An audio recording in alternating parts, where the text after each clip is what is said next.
Hopefully, they will be able to throw out all like bite mark analysis evidence used to convict people. It's junk science, just like how um, lie detectors used to convict people has now been um, thrown to the wayside. Courts won't ever admit lie detector tests because it's shown that lie detectors don't actually detect if people are lying or not.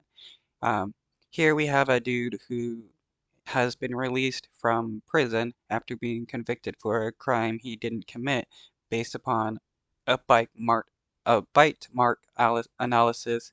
And it's crazy how many people are actually convicted for crimes they've never committed and have spent decades in prison. After spending 33 years in prison for a crime he didn't commit, Keith Harward finally walked into the sunlight, a free man. Did you ever think you'd see this day?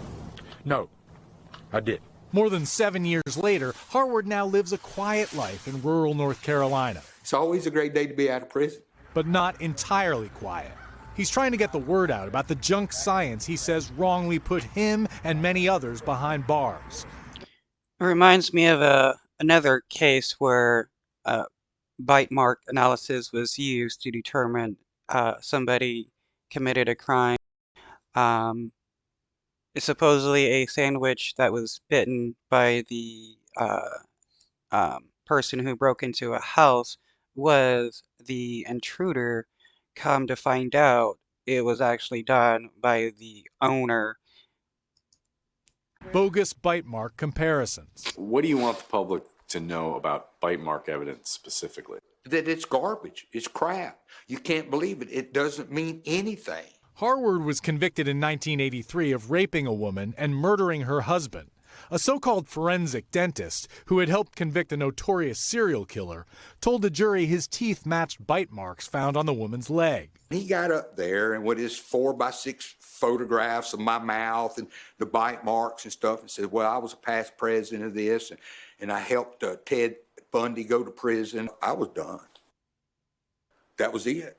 3 decades Yeah, they only took the word of the dude because of his previous conviction of getting Ted Bundy put in prison. later, the Innocence Project took his case, and newly analyzed DNA showed someone else committed the crime. Did you ever think you were going to get out? No.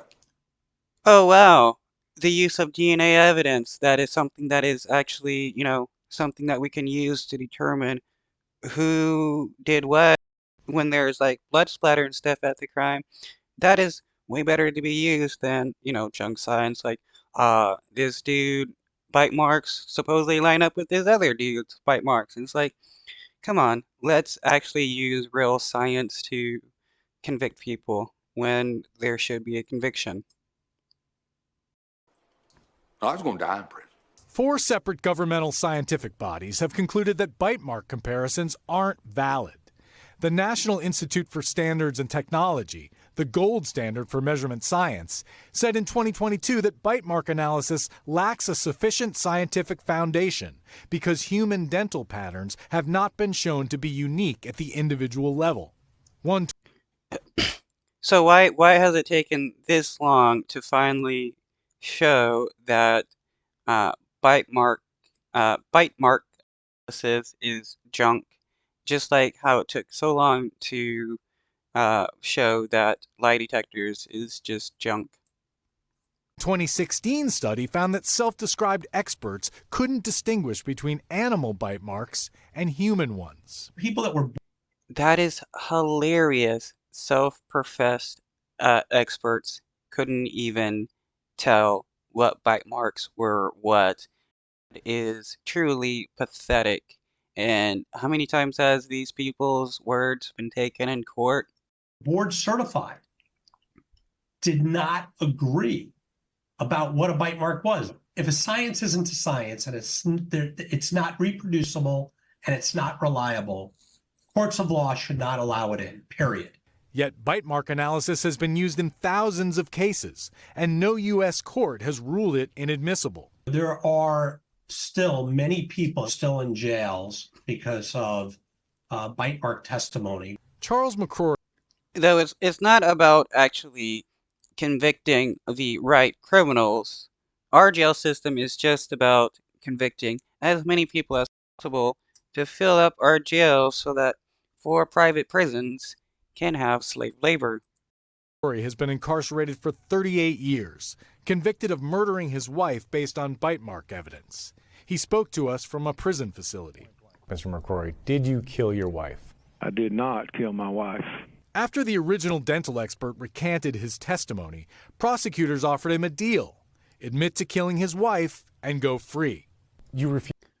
Wow, even though there is no evidence against him, the prosecutors just want him to admit that he killed his wife so that the prosecutor can say they got another conviction or whatever. Refused to take it. Why? I refused to take it because I didn't kill her. The Innocence Project is still helping McCrory fight to clear his name. My faith is strong. I believe God is in control. Charles McCrory has appeals pending in federal court. The Innocence Project says more than 30 people can. I mean, how messed up is it to have your wife get murdered by somebody and then the courts convict you on bunk science? And even though the expert who testimony was used to convict you recants their testimony, the prosecutor still wants you to admit that you did a crime when it wasn't you. It just shows that they don't really care about the true perpetrators of the crime. They just want a conviction of somebody.